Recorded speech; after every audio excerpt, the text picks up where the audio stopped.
You're checked in with the people's champ, Dre Rocca, on U92. What is going on? It's your man, Dre Rocca. Thank you so much for pressing play on this podcast. If you did not catch the live segment with myself and Lisa Barlow of the Real Housewives of Salt Lake City, our segment is called I Love That, and I got the full, uncut, unedited conversation between herself and I. We, Virgil, fashion designer, Off-White creator, Virgil just recently passed away when we recorded this conversation, and Lisa, she's very much into the fashion world, and her son Jack is as well. So I was excited to get her take and get her thoughts on the passing of Virgil. So you'll definitely want to stay tuned and get to know her a little bit more. And don't forget as well, at the time of this recording, we have Valentine's Jam going down at Vivid February 12th. Ice Cube, Bone Thugs and Harmony, Into Deep. One that I'm really excited about is Melly Mel of Grandmaster Flash and the Furious Five. All because, literally my first hip-hop song I ever learned was White Lines. And so I'm excited to see them perform that live. Oh, the Dog Pound's going to be there as well. So many dope artists. And if you want to find out more about it, just go on to u92slc.com. Okay, I'm done. I'll stop talking. Let's jump into I Love That, a new segment with myself and Lisa Barlow. Hey, Dre. How was the weekend? How was Thanksgiving? There was a lot going on. Oh, my gosh. Thanksgiving was great. My family was in town, which is amazing. I love seeing my family. My sister has this insane clothing line. I'm one of 5 girls with 1 brother, and we all are entrepreneurs. So it's so fun having my sister in town because we could talk business and, just look at clothes that she's designing. It was really fun.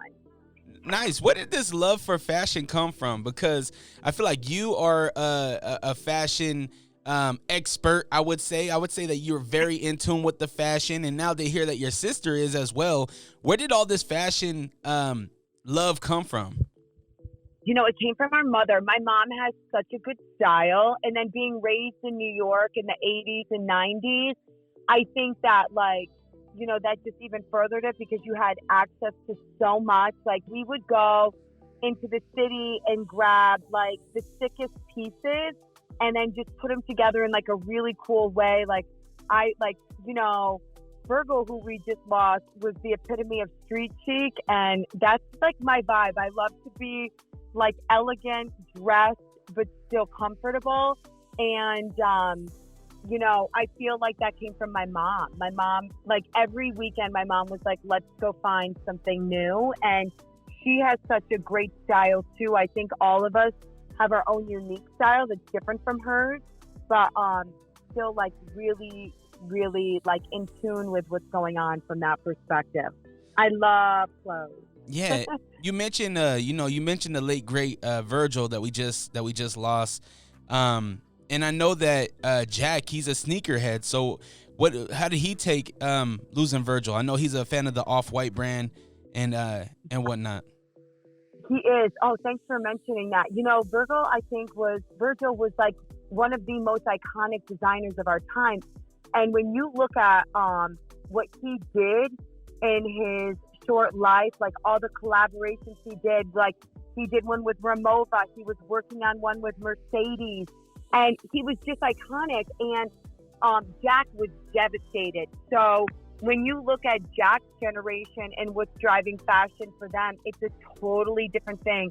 When I grew up, it was I was around with Gucci and Tom Ford. And when, Tom Ford basically redeemed that fashion house, for Virgil to create a house, a real fashion house right now, an iconic, sustainable line. A lot of brands come and go.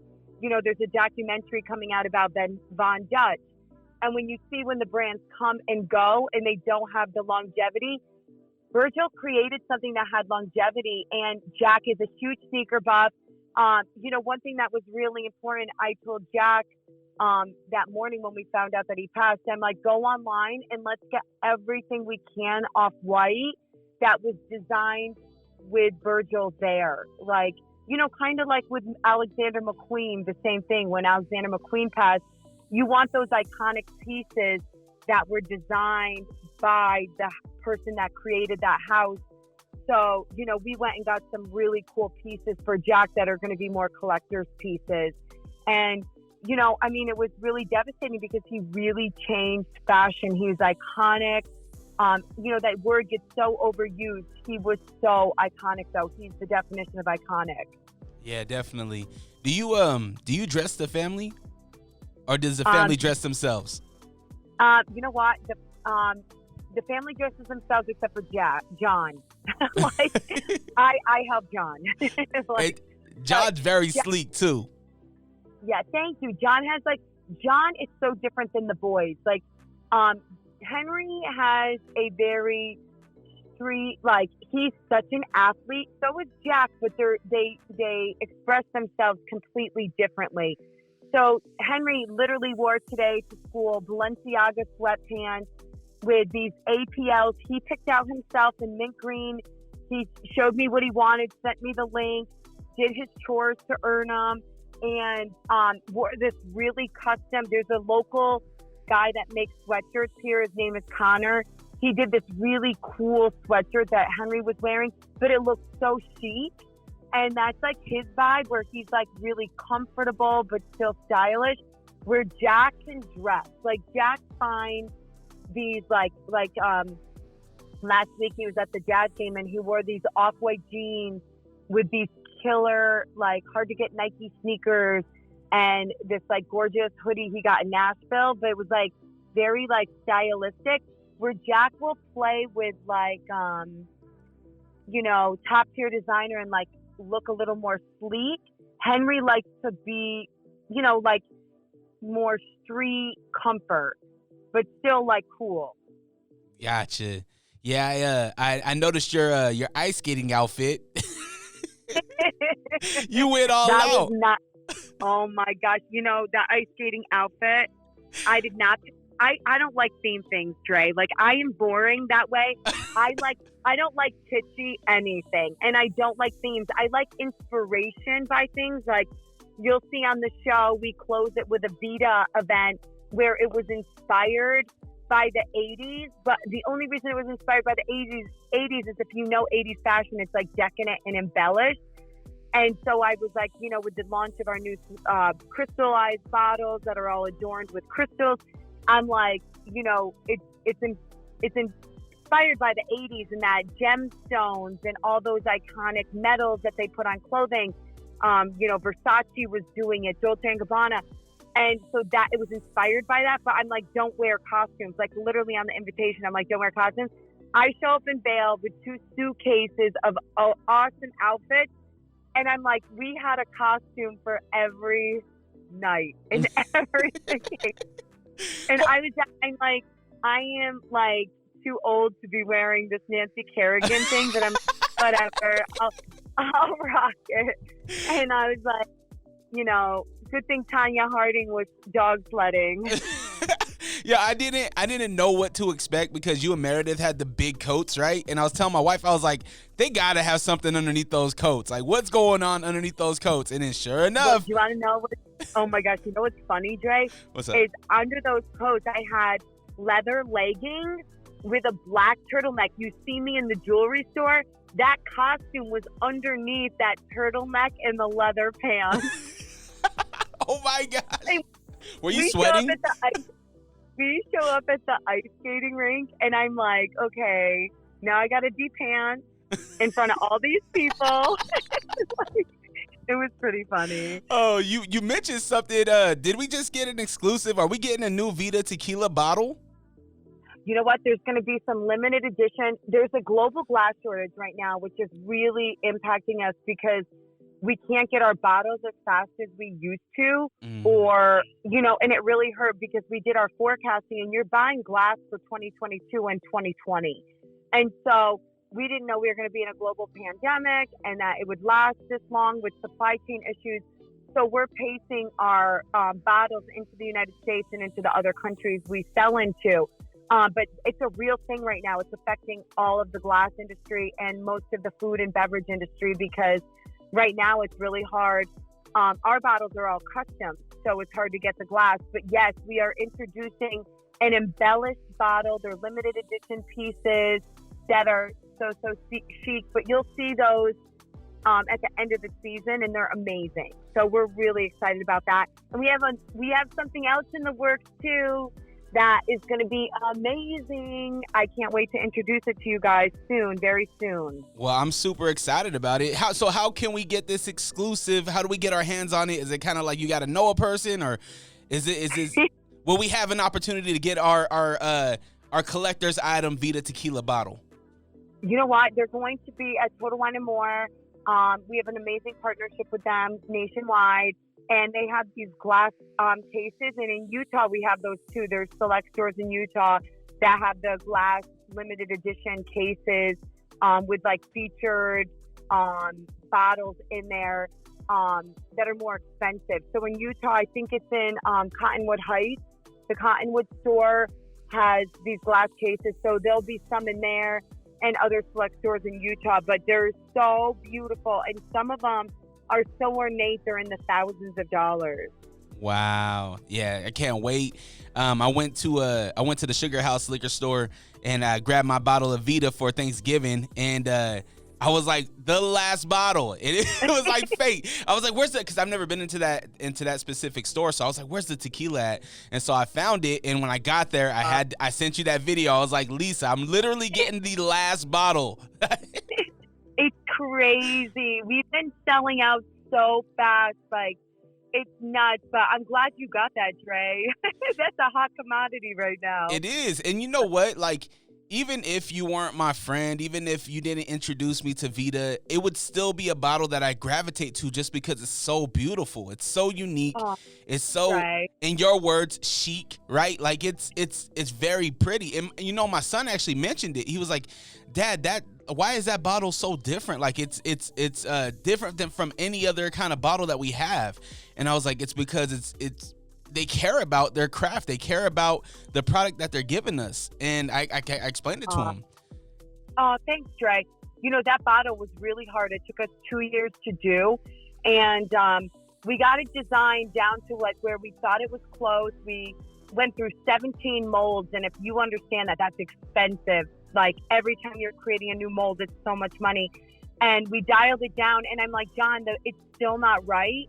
And I taped up the bottle with literally electric tape, and I'm like, this is what it should look like.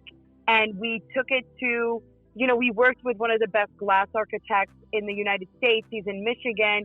And then at our distillery, we work with a very specific, very high-end glass manufacturer out of Mexico City, because we like to keep everything authentic and created in the country.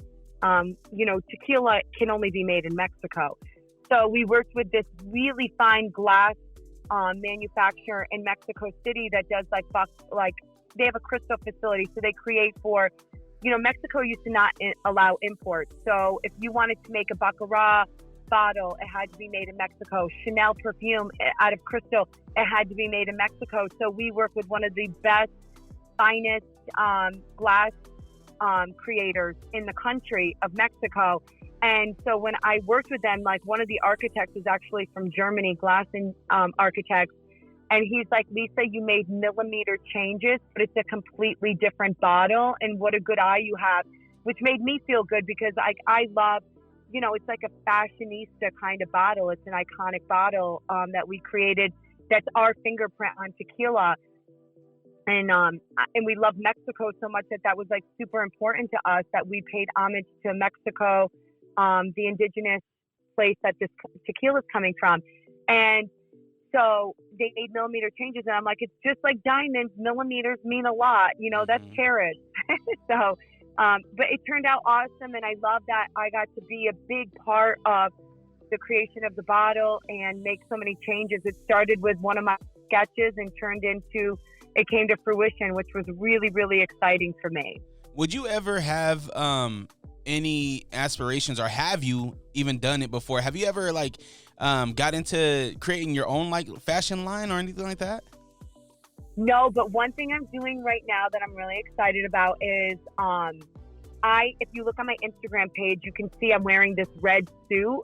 I'm working with the fashion house out of Europe, and they're doing that particular suit in other colors and variations for me right now. And it's like a very staple suit for me because it's like a power suit, but it's still extremely feminine and not boxy. It's like super sleek. I wore it to Rudy Gobert's cognac event, and I like was working with them, and I'm like, let's try this in new patterns and different buttons. And so like that's as far as out as I've gotten with that recently. But like when John and I first got married, I created a company called Embellish, and was designing like really sick, kind of like streetwear stuff. And I went to LA, I worked with a pattern maker, and we created the whole base of the line. And then I got too distracted by Vida, which is like appropriately named life because it's definitely our life. And but I love helping my sister. My other sister's a really high-end jewelry designer out of New York. She creates really unique pieces, and she has such a good eye and style. My dad created like 6 entrepreneurs. We all own our own businesses, and we got this really insane creative gene from our mom.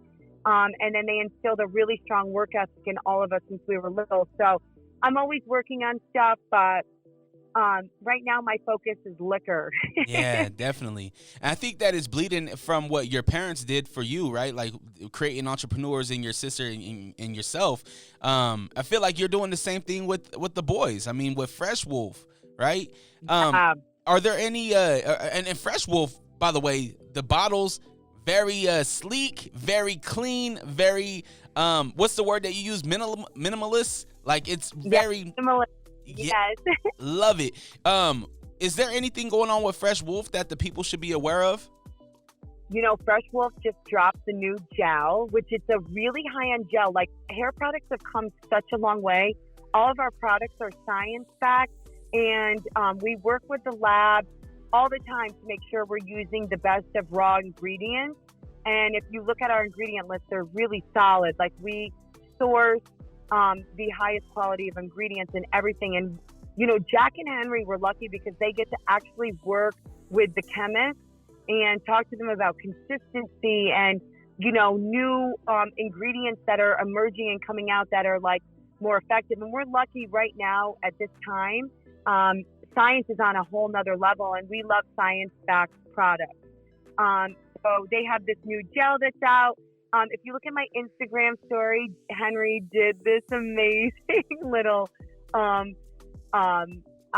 explanation of the new product drop. It was so cute. Awesome. But, they're so passionate about their brand. They're constantly evolving. We're working with the lab on some new products. They have a beard oil coming out. We actually have created a subdivision of the brand that is perfect for multicultural hair, for hydration. So we'll have the regular formula and then a super hydrating formula for multicultural hair specifically under the Fresh Wolf brand, because we want everyone to be able to use it and get max benefit from it.